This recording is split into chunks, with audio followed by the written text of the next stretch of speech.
Caps for Sale, a tale of a peddler, some monkeys, and their monkey business, told and illustrated by Esfer Slotbakina. Once there was a peddler who sold caps, but he was not like an ordinary peddler carrying his wares on his back. He carried them on top of his head. First, he had his own check cap, then a bunch of gray caps, then a bunch of brown caps, then a bunch of blue caps, and on the very top, a bunch of red caps. He walked up and down the streets, holding himself very straight so as not to upset his caps. As he went along, he called, "Caps! Caps for sale, 50 cents a cap." One morning, he couldn't sell any caps. He walked up the street and he walked down the street calling, "Caps! Caps for sale, 50 cents a cap." But nobody wanted any caps that morning. Nobody wanted even a red cap. He began to feel very hungry, but he had no money for lunch. "I think I'll go for a walk in the country," said he. And he walked out of town slowly, so as not to upset his caps. He walked for a long time until he came to a great big tree. "That's a nice place for a rest," thought he, and he sat down very slowly under the tree and leaned back little by little against the tree trunk so as not to disturb the caps on his head. Then he put up his hand to feel if they were straight. First his own check cap, then the gray caps, then the brown caps, then the blue caps, then the red caps on the very top. They were all there, so he went to sleep. He slept for a very long time. When he woke up, he was refreshed and rested.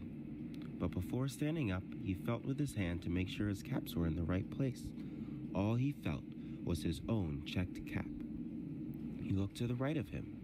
No caps. He looked to the left of him. No caps. He looked in back of him. No caps. He looked behind the tree. No caps. Then he looked up into the tree.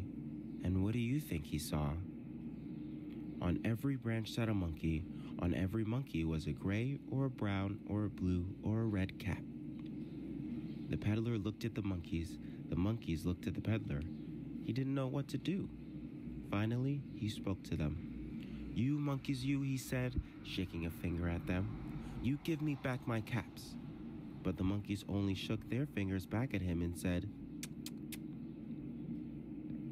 This made the peddler angry, so he shook both his hands at them and said, "You monkeys, you give me back my caps." But the monkeys only shook both their hands back at him and said, Now he felt quite angry. He stamped his foot and said, "You monkeys, you better give me back my caps." But the monkeys only stamped their feet back at him and said,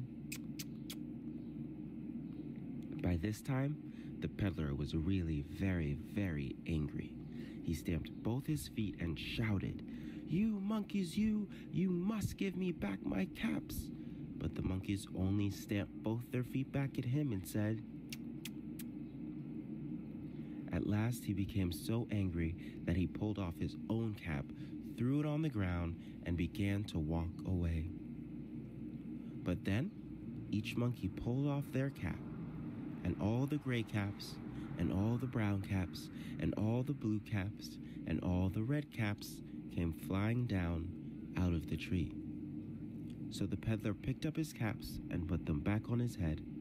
First his own checked cap, then the gray caps, then the brown caps, then the blue caps, then the red caps on the very top.